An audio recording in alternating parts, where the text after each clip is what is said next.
We'll start off by introducing yourself. So, My name is Lynn Merritt. and if you tell us a little background, like how you started here at Yavapai, and how you ended up here, and what year you started. That's kind of a really interesting, involved question.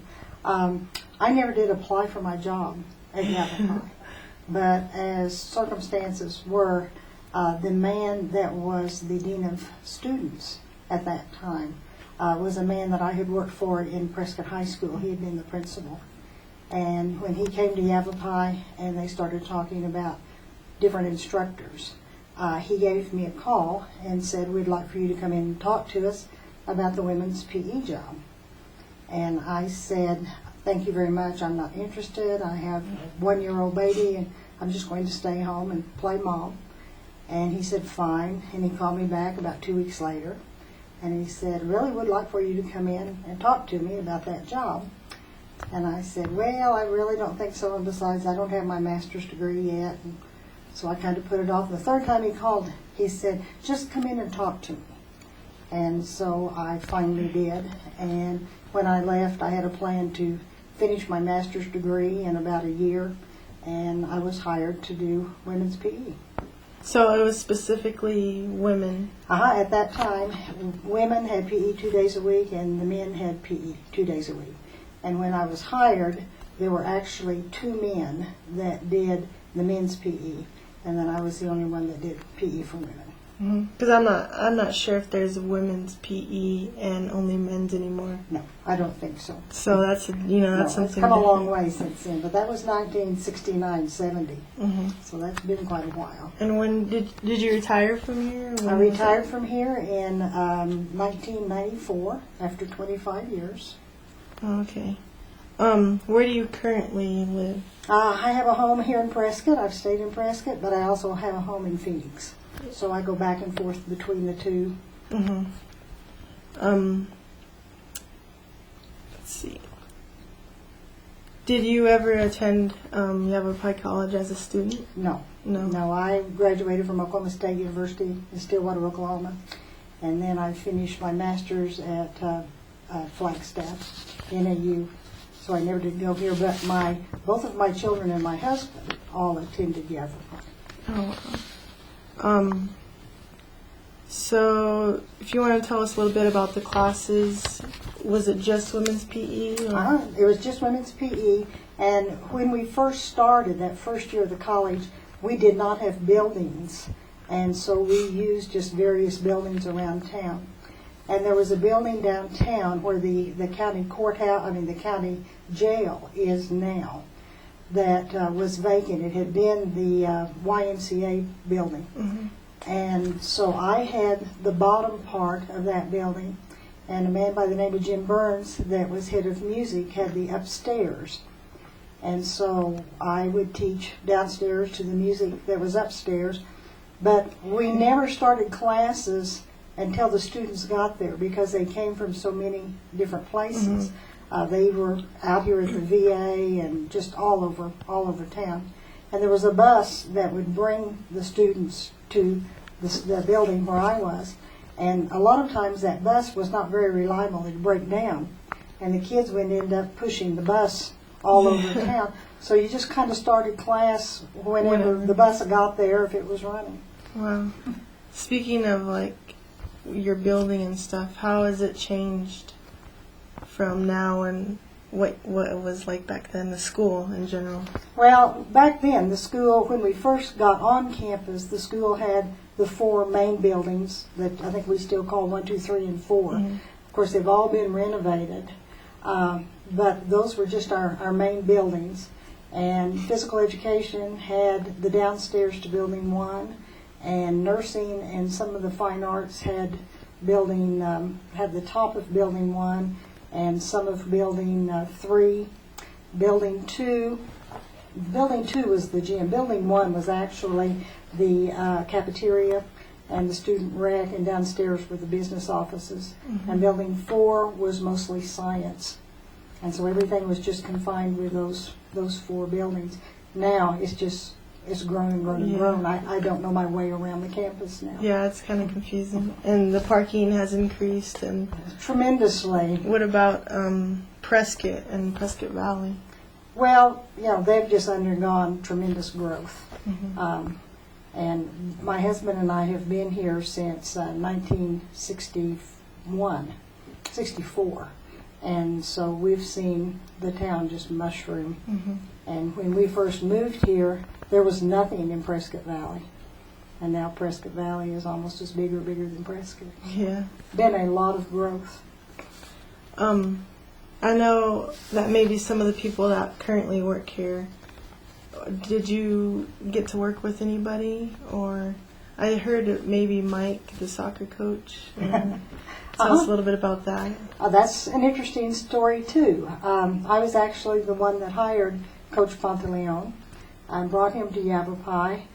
We had decided, I was the second athletic director, and we had decided that it was time to expand our athletics, and some people were pushing for football, but the vice president and I sat down and said, we just don't think football is a good match. It's so expensive, and you have to have so many players. And it looked like at that time that most of the community colleges were going towards soccer, and we thought we will get into that. Well, a man by the name of Mike Pantalione had written me once and said, I'm interested in coming to Arizona, and my background is in soccer and also in baseball, and do you have any openings? And I wrote him back and told him no, we didn't have any openings, but we were considering starting soccer and to stay in touch. And so the next year he wrote me back and said, I'm going to be in Arizona, can we come by and talk?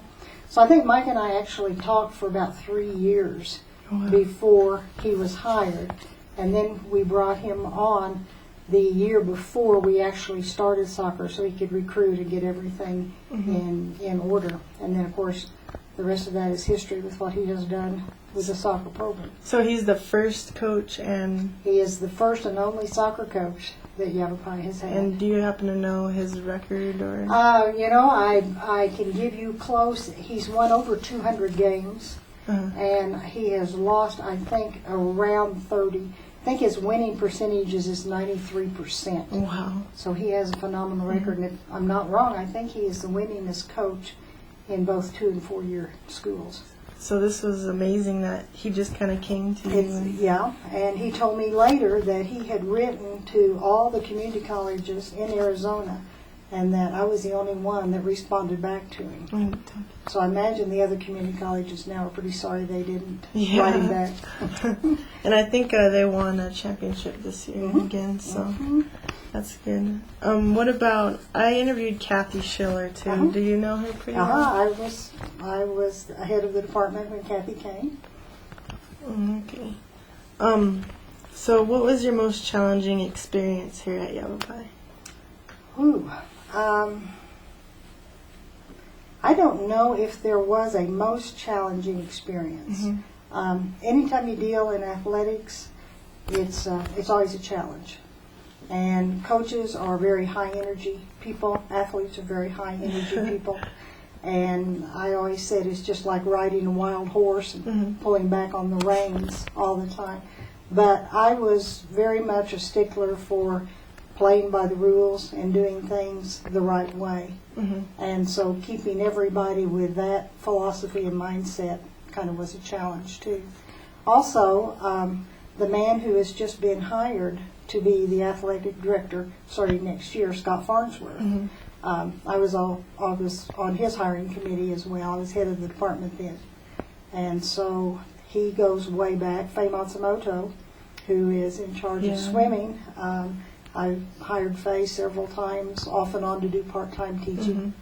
And so that's kind of the connection there. Yeah, I had her for Sports and Society. And she's a real funny lady. She is a great woman. What was your most rewarding experience? Maybe you've seen somebody improve their health, or maybe an athlete really stood out to you. Well, I can't really think of one most rewarding experience. I think one of the things that's been very rewarding was the way that physical education grew out of just PE for girls or PE for boys or men and women, to the point where most of it has become kind of a health concern now, and not just a fun or play of sport. So I think there's been a lot of shift from sports to how does this improve my health? What does this do for me in the long run? So I think that's been a real good change. I think, weren't you a part of something with combining the science and the, I guess, the exercise to... Well, not combining the two. For several years, I was the division chair for science and health PE. And that was quite a challenge. Maybe that was my most challenging experience. Is there anything else you'd like to say, or? I mean, we've covered a lot, but. Let's see. Well, I think just having been a part of that founding faculty. When we first started Yavapai College, there was really no ownership or no territory in any one area. And the feeling was that we were just kind of family. And because the beginning was pretty difficult, we all just kind of pitched in and did whatever was needed to do. And so as the community grew and as the college grew, then it gave people a way to become more territorial. This group was only concerned in their own agenda. And so it kind of splintered out a little bit. But in those first couple of years, it was very much like a family. And anything that anybody needed to do to help somebody else, they were just always there. And I think that those founding faculty people were very proud of that atmosphere. And I think we kind of missed it when it started going away. Yeah. So, and that's why we're doing these oral histories, because we want to remember, people like you that have gotten the college to where it is now. So. And I was thinking back when you called me, and I was the first one to get a maternity leave from Yavapai College when my son was born. And when I went in to talk to the president about it, we didn't even have a maternity leave. So he says, well, come back when you're ready. And so, but again, that was kind of the family type thing.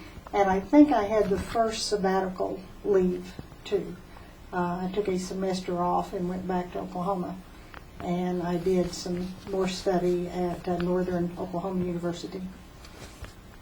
It's good. Well, I appreciate you coming, and I think that's it. So. Okay. Well, I appreciate you asking me.